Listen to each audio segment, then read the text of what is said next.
están, amigos? Muy buenas tardes. Los saluda Elsa Iturriaga. Esto es Agenda Parlamentaria en la programación vespertina de Congreso Televisión. Y antes de iniciar esta jornada informativa, pues les comentamos que la titular del Poder Legislativo, Luz Salgado Rubianes, recibió el día de hoy una visita protocolar. Precisamente se reunió por más de media hora con la senadora y candidata presidencial por la Democracia Cristiana de Chile, Carolina Goik. Ambas destacaron la incursión de la mujer en la política y las buenas relaciones, obviamente, entre ambos países, tanto Perú como Chile. Más adelante les estaremos ampliando esta información. Pero en estos instantes ya está en nuestros estudios el congresista Hernando Ceballos, representante de la bancada del Frente Amplio y congresista por Piura, además de presidente de la Comisión de Trabajo y Seguridad Social. Muy buenas tardes, le damos la más cordial bienvenida aquí a Agenda Parlamentaria. Gracias. En primer lugar, la pregunta de rigor es, bueno, ¿cuál es el balance de este primer año de gestión en el periodo anual de sesiones 2016-2017? Porque han tenido pues una ardua labor en la comisión que usted presidió. Sí, ha sido una labor realmente muy intensa, porque hemos trabajado en el área de lo que es legislar, donde se han presentado más de 136 proyectos. Hemos debatido 12 proyectos, 7 dictámenes, 2 de ellos se han convertido ya en leyes. Y además de este trabajo desde el punto de vista del análisis de los dispositivos legales, un elemento que era muy importante era poder citar, por ejemplo, a diferentes autoridades, desde los gremios empresariales, sindicatos, ministro de Trabajo, definitivamente. SUNAFIL. Nos imaginamos porque es un sector, bueno, bastante amplio y bastante complicado también. No obstante, para irnos ordenando un poco, ¿cuáles serían en todo caso las normas más importantes aprobadas por el grupo que usted ha presidido y cuáles se convirtieron en ley? Bueno, la que se convirtió en ley, además del tema de la protección a los trabajadores sobre sustancias radioactivas ionizantes, que se presentó en la comisión, que fue aprobada en el último pleno, un proyecto que fue debatido durante bastante tiempo y generó mucha controversia, fue el proyecto del pase de los trabajadores CAS de la Seguridad Social a la 728. Así es. Este proyecto significaba... Solo para ese sector, ¿no? Solo para la Seguridad Social. Ya. Y se hizo en principio porque la Seguridad Social tiene un presupuesto que lo moviliza institucionalmente y que permitiría que este proceso se dé sin mayores trabas. No se esperaba en este caso disponibilidad presupuestal porque el propio seguro tiene sus recursos. Entonces la idea era pasar trabajadores que no tenían estabilidad laboral, que muchas veces no tenían CTS, que no tenían derecho a ser parte de la estructura de concursos de la propia institución, y tampoco derecho a sindicalización, darle la posibilidad de pasar a un régimen que no es perfecto, pero que les da otros derechos, ¿no? Los hace pasar a ser trabajadores que desempeñan la misma labor que otros compañeros, pero tener también los mismos derechos, ¿no? Y básicamente, bueno, la importancia que sean trabajadores también del sector salud es principalmente por el servicio que ellos brindan a la ciudadanía también, ¿no? Claro, lo que pasa es que aquí en la seguridad social hay un tema que era un drama y sigue siéndolo, que es la fuga de recursos altamente calificados a otros sectores, entre ellos al sector privado. Entonces, cuando uno tiene varios años a un médico, a un trabajador, muchos de ellos calificados, que no pueden ni siquiera ir al banco a sacar un préstamo, que pueden ser despedidos en cualquier momento. Claro, prácticamente se veían forzados a migrar a otros. Claro, es mucho más atractivo ir a otros lugares a trabajar que quedarse en la seguridad social. Entonces, desde ese punto de vista también fue importante pasarlos a este régimen 728, que por otra parte, en el caso de los trabajadores de la administración pública, debería empezar a transitarse el camino de terminar con este régimen CAS y pasar a los trabajadores o a la 728 o a la 276, ¿no? Que es un régimen que les da derecho, porque en los últimos años hemos aplicado la lógica de que la eficiencia del Estado se daba sobre la base de trabajadores con pocos derechos, y eso no es justo ni es real, porque tenemos un aparato en el Estado que sigue siendo ineficiente, con una gran cantidad de trabajadores inestables, con mucha corrupción. Entonces es importante que la meritocracia retorne al Estado y también los derechos para los trabajadores, ¿no? Claro, definitivamente en base también a tu productividad y a la labor que desempeñas, ¿no? Cómo desempeñas ese trabajo, lo que usted menciona, la meritocracia también. Y es un tema también que debe ser progresivo, no se puede pues de golpe aplicar esto a todos los sectores. No se puede. Hay un proyecto de ley que es el pase de los CAS, yo soy el autor de este proyecto, mi bancada lo auspicia. Se basa en una lógica muy elemental. Para realizar trabajos permanentes, no puede estar una persona 10, 14 años sin saber qué puede programar de su vida el mes que viene, si la pueden despedir, si se queda sin trabajo, sin derecho a compensación por tiempo de servicio, con vacaciones recortadas, sin derecho a carrera pública. Claro, desmotiva en todo caso. No puede ser eso. Entonces hay que cambiar a un régimen con más derechos, con más posibilidades de que se sienta insertado institucionalmente.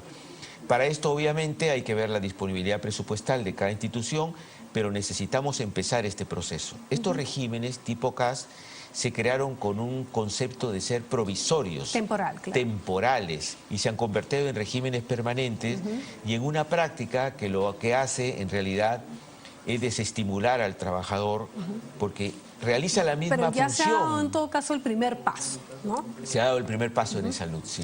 ¿Y qué otras normas, digamos, otros proyectos de ley han sido aprobados por su comisión que todavía no han sido debatidos por parte de la representación Hay varios, nacional? por ejemplo, la equidad remunerativa entre hombre y mujer en el sector privado. Usted sabe que...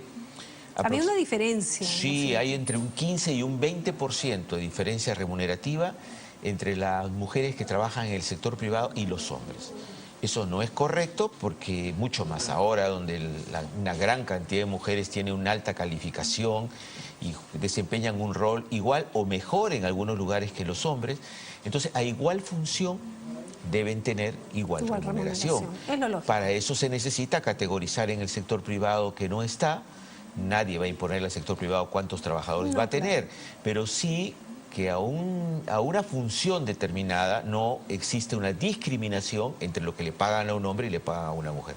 Este es un si me permite, ya aprobado. en ese tema es cuestionado seguramente por parte del empresariado por el tema de que las mujeres pueden ser madres, van a pedir licencia por maternidad, en fin, siempre hay ese temor que consideran que es una pérdida para el empresario.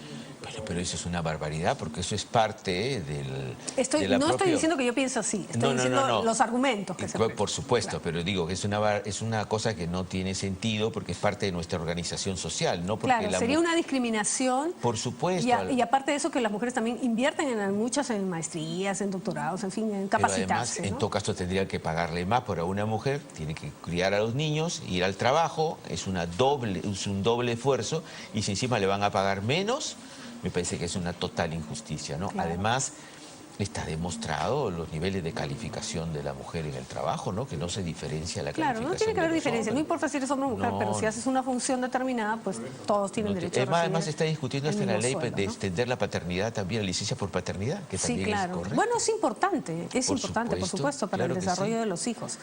Y en el tema, digamos, del empleo juvenil, mucho se habla sobre este tema, hay una recesión, se dice en el país, las empresas no quieren invertir y suelen también contratar a jóvenes que recién salen de las universidades y despiden pues ya profesionales capacitados altamente y digamos hay de repente un desequilibrio en el mercado laboral. Muy grande. Tenemos un mercado laboral donde casi el 75% es informal. Informal quiere decir de que no tienen derechos. O sea, estos trabajadores, mire la barbaridad, ¿no? 10 años de crecimiento, 15 años de crecimiento en este país. Y el resultado de este milagro económico es que se han enriquecido unos cuantos empresarios y la gran cantidad de trabajadores del país tiene condiciones precarias de empleo. Este ejemplo del incendio que ha habido en las Malvinas... Terrible, la informalidad. Eso es parte de la informalidad, que no es una excepción, sino está extendido a todo el país. Y la verdad que esto tendría que haber, por lo menos, haber llamado a una autocrítica mucho más profunda de las autoridades de trabajo y la Municipalidad de Lima, que no ha existido, ¿no? Y esto lo hemos visto en la propia Comisión de Trabajo. Si me permite, entendemos que también ese es un tema, todo el Perú se ha quedado sorprendido con esta situación, pues prácticamente esclavitud, porque encerrar a personas pues es una cosa, va contra los derechos, contra la libertad, con el movimiento, contra todo. no hay una debida fiscalización, las normas son suficientemente estrictas como para ejercer un control adecuado o sancionar a quienes no ejercen este control.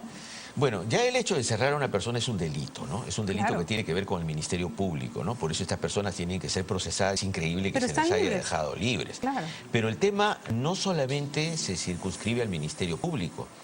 Tiene que ver con que no podemos permitir este tipo de relaciones laborales en el país, ¿no? Y esta inseguridad laboral también. Entonces, esto pasa porque las autoridades de trabajo no fiscalizan nada. Esa es la verdad. Imagínese usted que para la masa de trabajadores que tenemos en nuestro país, que es 11 millones de trabajadores, tenemos 300 fiscalizadores en SUNAFIL. 300. Tenemos 15 regiones donde ni siquiera existe SUNAFIL, ¿no? Y de los 300 trabajadores de SUNAFIL, solamente 100 son inspectores. O sea, estos inspectores están abocados fundamentalmente a controlar y a fiscalizar a las empresas formales. De hecho, solamente fiscalizan al 9% de las empresas formales. El resto... Pero no... también en el Perú la formalidad es una minoría, las empresas formales. Claro, claro. Lamentablemente. Pero si solamente alcanzan para fiscalizar al 9% de las formales, a las informales, ¿quién las fiscaliza? Nadie. Y Es que nadie quiere ser formal en el Perú, ese es el problema, porque no es negocio ser formal. Toda la carga cae sobre la formalidad y no sobre la informalidad. Deberían de empezar por la informalidad. Bueno, yo diría que deberíamos empezar por los dos lados, porque en realidad la formalidad tiene solamente un 10% de trabajadores, por ejemplo, que gozan de todos los derechos. O sea, es una formalidad entre comillas la que tenemos en nuestro país. Tan precaria es la situación en nuestro país que uno de los indicadores para ver la precariedad de los trabajadores en la defensa de sus derechos son los índices de sindicalización. Usted sabe que usted puede ir a protestar donde su empleador, pero usted sola, individualmente, sobre todo en la industria informal, es el riesgo de que a usted le digan, no te gusta lo que ganas, no te gusta cómo trabajas, te vas a la calle. Claro. Te vas a la calle y chao. Total, no tengo que pagarte despido, no tengo que pagarte vacación, no tengo que pagarte nada. Entonces, la sindicalización es un indicador internacional para ver cómo los trabajadores se organizan. Bueno, el Perú tiene un 6% solamente de sindicalización. Y si tomamos toda la masa de trabajadores e incluimos a los informales, el 2.5%. Esto, si lo comparamos con países como Argentina, que tiene el 32%, como Colombia el 28%, el 26%. Los sindicatos son sumamente fuertes. Están mucho más organizados los trabajadores. Claro. Y entonces aquí en el Perú no, pues aquí en el Perú el trabajador, y cuando dijo el ministro, denuncien cuando pasen estas cosas, yo le decía al ministro, usted estaba tomándole el pelo a los trabajadores, porque si usted le dice a un trabajador informal, vaya y denúncielo a SUNAFIL, es decirle, ¿sabes qué? Anda, denuncia y no regreses a tu trabajo porque no te van a recibir. Y además decirle, SUNAFIL no va a ir nunca porque no tiene inspectores para poder ir. Yo le puedo dar más de un ejemplo de trabajadores que han fallecido, han presentado la denuncia a SUNAFIL, han pasado 6 meses hasta que SUNAFIL ha podido enviar un inspector a ver las condiciones laborales del resto de los trabajadores. En esos 6 meses se murió otro trabajador también por la falta de condiciones laborales. Esa es la realidad que tenemos en el país.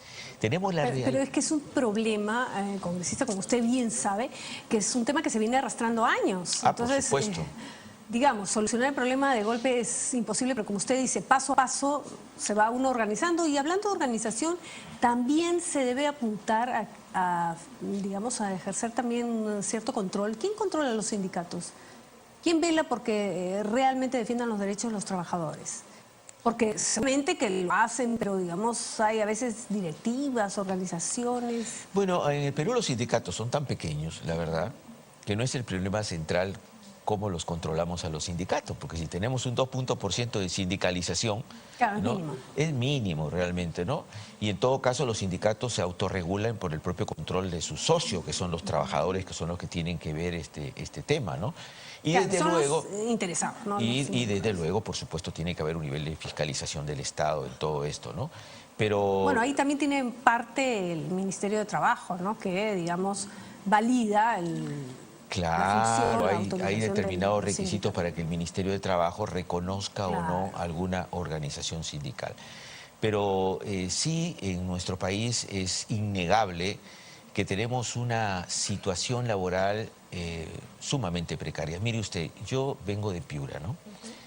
Y no quiero dramatizar con esto, pero los trabajadores del sector agrario, que no son pocos en nuestro país, son alrededor de 200.000 a 300.000 trabajadores del sector agrario, salen a las 4 de la mañana en su casa, los vienen a recoger en ómnibus, en camiones de los poblados, yo le puedo decir Loma Negra, distintos lugares del Bajo Piura, los llevan a trabajar al campo, en las industrias de agroexportación, no les dan uniforme, no les dan su palana, van con su palana, los tienen hasta las 7 de la mañana, que los van redistribuyendo, empieza la jornada, regresan a su casa a las 6 de la tarde.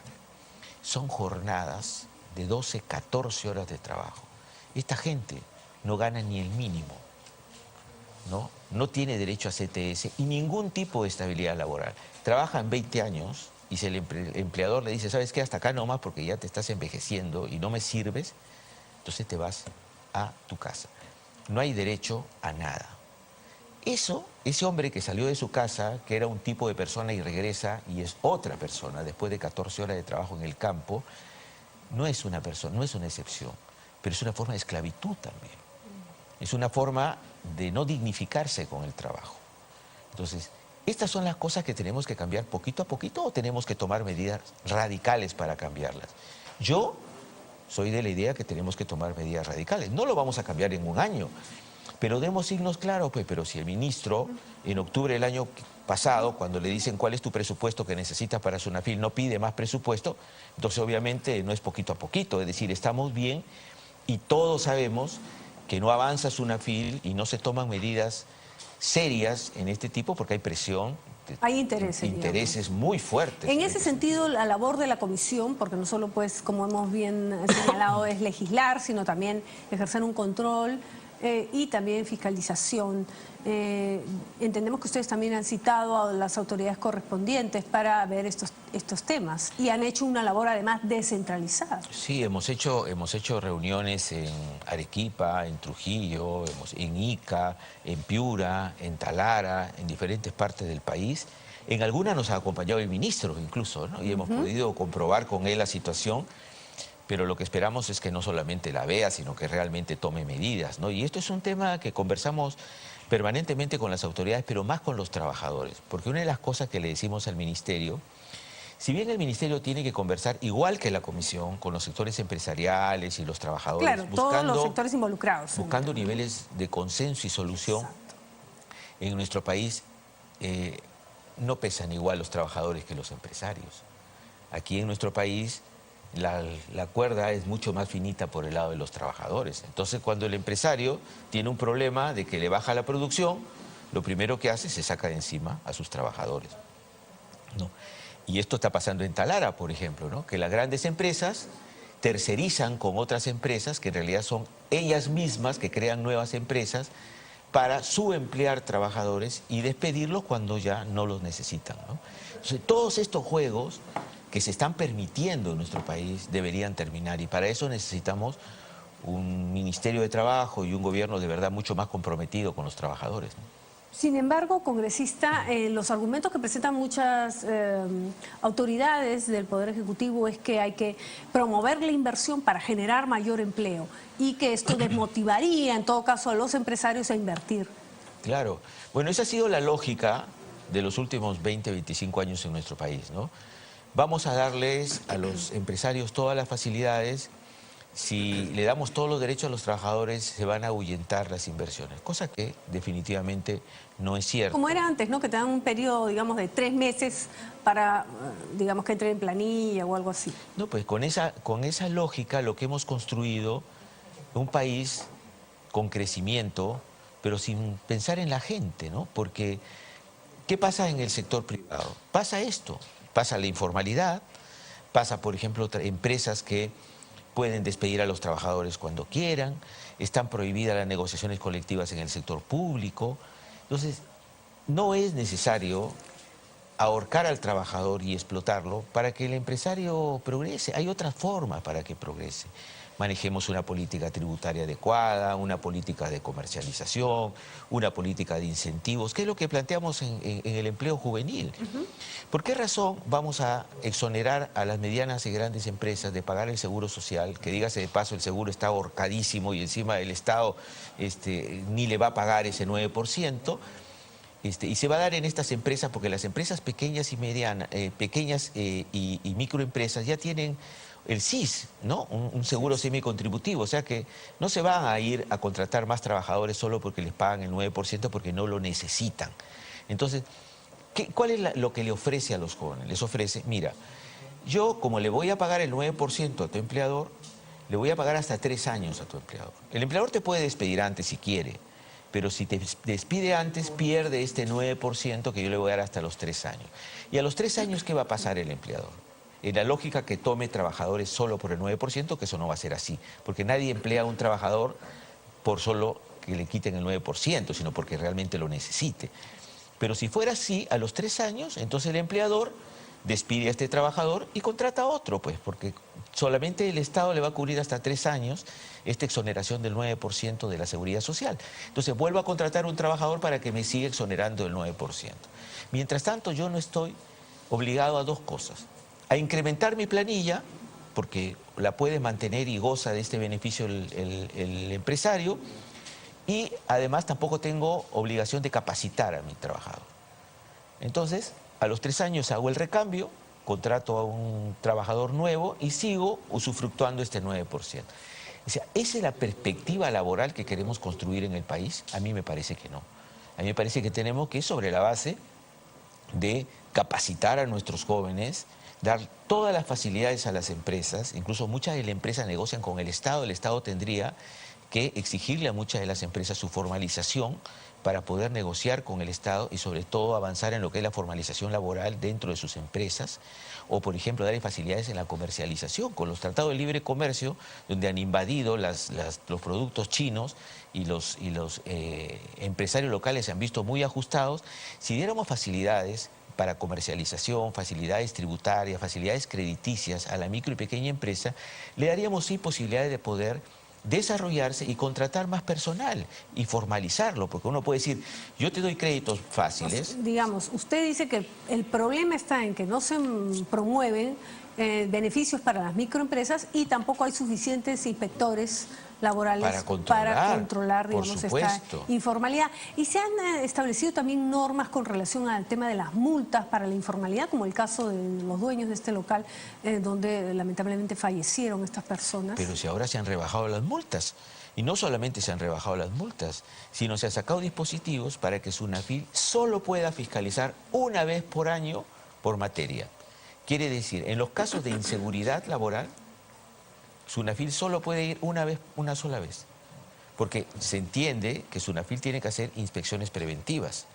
Entonces, si va a SUNAFIL a una empresa y encuentra que hay una irregularidad, ¿no? Por ejemplo, que los trabajadores trabajan en condiciones de altísimo riesgo, le dice, usted corrija esto.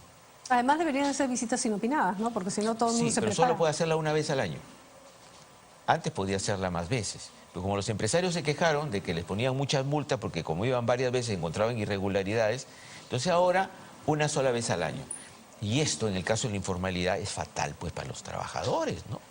Entonces, si trabajamos con la lógica de que vamos a darle facilidades a los empresarios, pero no esto que vaya acompañado de una racionalidad en lo que tiene que ver una verdadera seguridad en el trabajo y por dónde pasa el estímulo y el fomento de la inversión privada en el caso de los Claro, no se trata de que toda la carga vaya para los trabajadores ni tampoco que toda la carga vaya para los empresarios, sino que sea una cosa equitativa. Equitativa partiendo de la base de que este país tiene que tratar de hacer feliz a su gente. O sea, se entiende que si llega un gobierno... Sobre todo que hay trabajos también, como usted dice, que son más riesgosos, ¿no? La minería, por ejemplo, digamos, el tema de la salud, de los mineros, en fin, hay situaciones también más complicadas, ¿no? Yo creo que el tema, mire, desde nuestro punto de vista, desde nuestro partido, es que nosotros visionamos un país con trabajadores con plenos derechos. Entendemos que el empresario invierte y quiere sacar un plus de lo que invierte, Y me parece bien, pero de ninguna manera esto tiene que ser a costa de explotar a los trabajadores o de hipotecar la seguridad en el trabajo o que tengan una remuneración indigna a los trabajadores. Esto no es el país que nosotros ambicionamos ni queremos construir. Por eso, en nuestro país no tiene iguales oportunidades los empresarios que los trabajadores en este país. Es difícil hacer empresa, pero es más difícil sobrevivir como están viviendo y están pasándola a los trabajadores. Y eso sí, ¿no? Uno puede... Hablando de ese tema, congresista, si me permite, ¿cuál es la agenda pendiente que ha quedado en este sector y en esta importante comisión que usted preside, como es la Comisión de Trabajo? Ha quedado, por ejemplo, el tema de negociaciones colectivas. Finalmente, ya para cerrar, porque quedó negociaciones colectivas, que es muy importante, que es la posibilidad de los trabajadores de poder negociar sus sueldos, sus salarios. Quedó pendiente también el tema de los CAS a todo el país, que eso es un tema, y los servicios no personales, que esperamos que eso se termine, que terminen estos regímenes en el país, para labores permanentes estamos hablando. Claro. Quedó pendiente el tema de las trabajadoras del hogar, del tema de los trabajadores agrarios y de los productos no tradicionales de exportación de las industrias textiles, que son temas importantes donde trabajan cientos de miles de personas que están buscando derechos. El tema de fondos de pensiones, que es un tema muy importante. De verdad, nosotros hemos hecho un trabajo muy intenso en la comisión, pero quedan muchos temas pendientes y claro, es complicado porque usted sabe que hay diferentes puntos de vista dentro de las bancadas, ¿no? Hay quienes dicen justamente no, hay que tener mucho cuidado con la inversión privada, se van a asustar, se va a desordenar el país. Claro, no se trata de irnos a un extremo, pero como usted dice, se trata de ir ordenándose y digamos que la gente, la ciudadanía pues pueda, como usted dice, tener un trabajo digno y con los derechos correspondientes y que también el empresariado pues pueda tener un respiro para continuar haciendo empresa. Claro, pero el empresariado está bien, eso es cierto, y hay que mantenerlo. Ha tenido bastante respiro porque de hace 20 años lo vienen diciendo. Pero sí se ha notado una recesión ahora, en este último tiempo. Pero mire usted, hemos tenido 15 años con regímenes especiales laborales donde nos dijeron, ¿sabes qué? Vamos a acostumbrarnos a hacer así, ¿no? No tienes estabilidad en el trabajo, no puedes pelear muchos derechos, porque estamos construyendo una sociedad, estamos creciendo. Cuidado, se vaya a interrumpir el crecimiento. Pero resulta que el crecimiento, en realidad en nuestro país, era porque había buenos precios para los minerales en el mercado internacional y cuando se cayeron esos precios, resulta que se empezó la economía a reducir en su velocidad de crecimiento, porque no diversificamos nuestra producción, porque no desarrollamos la industria nacional, porque pensamos siempre en que teníamos que apostar a los planes neoliberales que nos daba la derecha en nuestro país. Entonces, eso es lo que hemos hecho los últimos 20 años, que hemos tenido todos gobiernos que han respondido a la CONFIEP. Todos, hasta el anterior de Humala, porque lo primero que hizo Humala después de la gran transformación fue sentarse con la CONFIEP para que le dictaran su plan de gobierno. Entonces, después de estos años, se desacelera la economía y le decimos a los trabajadores, ¿sabes qué? Como se desaceleró la economía, tampoco puedes pedir ahora pues que te demos estabilidad, que te demos aumentos. Claro. Entonces, estamos volando un tiempo, congresista, pero una última pregunta con relación al próximo mensaje que va a dar el jefe de Estado, Pedro Pablo Kuczynski, al Congreso de la República. ¿Qué expectativas hay en el tema laboral? ¿Qué espera usted en todo caso? Escúchame. Bueno, la verdad no espero mucho. No espero mucho porque las últimas medidas que ha sacado el Ejecutivo tienden a restringir algunos derechos más, no precisamente a devolver los derechos que tantos años están esperando los trabajadores, ¿no? Nosotros esperamos poder avanzar hacia una ley general del trabajo, donde se restituya la posibilidad de la estabilidad laboral, por lo menos la estabilidad laboral sobre la base de la meritocracia y sobre la antigüedad y la racionalidad que necesitamos en el país, la posibilidad de la negociación colectiva para todos los sectores, ¿no? En fin, una serie de cosas que creo que la gente espera para poder sentir que vive en un país con derechos. Espero, bueno... Es que el ahorro no se puede ir solo por el lado del trabajador, no tiene que haber por otro lado, porque si no, digamos, también se aprieta la economía de todos los hogares y eso también desmotiva, como usted dice, Claro. la producción, la productividad Sí. en el país. Bien, le agradecemos su participación aquí en Agenda Parlamentaria a través de Congreso Televisión en esta importante comisión que usted ha dirigido, como es la Comisión de Trabajo y Seguridad Social, y le deseamos éxitos en lo que queda también de su gestión y como parlamentario, por supuesto, que va a tener mucho más retos todavía y me imagino que también impulsar normas en ese sentido. Sí, estamos en esa lucha y ese es el país que esperamos y por el cual vamos a luchar. Bien, muchísimas gracias, congresista. Nosotros nos vamos, amigos, a una pausa, pero no se mueva porque regresamos con más aquí en Agenda Parlamentaria por Congreso Televisión.